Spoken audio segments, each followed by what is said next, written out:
what would be the sweaty palms moment for a Cirque du Soleil performer? I'm sure there's many, given that there's huge trapeze acts and bicycles spinning around and all sorts of things. What would you say is a great example that you've seen of that kind of a moment? Well, that's interesting because with the new project I was talking to you about, I get to spend a lot of time backstage with them. So there's a lot of informal discussion going on. And this is a question that I like to ask them because let's take a clown. The clown is not necessarily a dangerous discipline, right? They won't hurt themselves. But the clown in circus are often the main character. They are the one kind of linking everything together, and they repeat the same thing night after night, most of the time twice a night. And I asked them, like, isn't it like becoming redundant? And are you still having those sweaty palms that you're talking about? And all of them, they are telling me, when you step, like the few seconds right before to step on stage, there's always this rush, which they describe differently. It's not the same experience for everyone, but as much as they can make like 400 shows a year, they will still get this moment right before to enter on stage where there's like this little activation of the system. And this is, from most of them, what they are telling me, what make them enjoy this and also perform well and give all they have to the audience. Because compared to sport, which you perform in front of an audience, in circus, you perform for the audience. So you really have to create this connection, and the audience will never be the same, which means that you need to offer your best every single time. So yeah, I would say maybe the few seconds before to step on stage is definitely something that I hear often from them. Right. And that's interesting to note that both of them, even though they're very different types of performers, it's that like just before we jump, right? Yeah. And it's often the type of folks that we will work with as mental performance coaches. I worked across a variety of sports, and there are other industries in life where the same thing happens. That some research groups call them mission critical teams or operators, where if they're, it's a very tough thing they're trying to do, very hard exercise, there's big risk involved or big reward either way. So there's a lot lined up, high stakes. But also it's a constrained time. Like you don't have a chance to back out and wait. Like it has to happen now.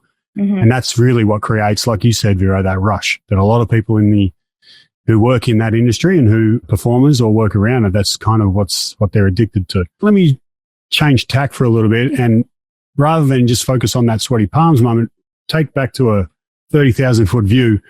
Vero, within the circus and with your work with those performers, what would you say toughness is? What does toughness look like in the circus? It's a really interesting question. It could look like so many things because there's so many. First, yes, the variety of the discipline and circus is really broad, but also the cultural background. We have really, really many different countries represented at Cirque. And I think that makes a difference in your perception of what it is to be tough. For the Russian, for instance, it will be really different than for us Canadian, which we are a little bit more what some people call soft, which I disagree, but some people would say that. So one thing that I observe, can I pick two sure. factors? They're your crowd. You do what you want. So, of course, adaptability, those that really can adapt to any situation, from the really short-term situation, something happened on stage. And in circus, something that people might not know is that the music is live. So the musician, for instance, if one artist fall down, they need to make the musical track again, because that means it will take time for the artist to stand up and sometimes the artist will decide to do the tricks again because this is the big trick and they want to show the audience. So there's this huge adaptability going on. One of the things I love the most when I go on show, it's to go on this, the musical director, the one that is really in charge. It's not the name they give them, but it will come back to me. And you go in their booths, in their little spot, wherever they are. It's different on each show.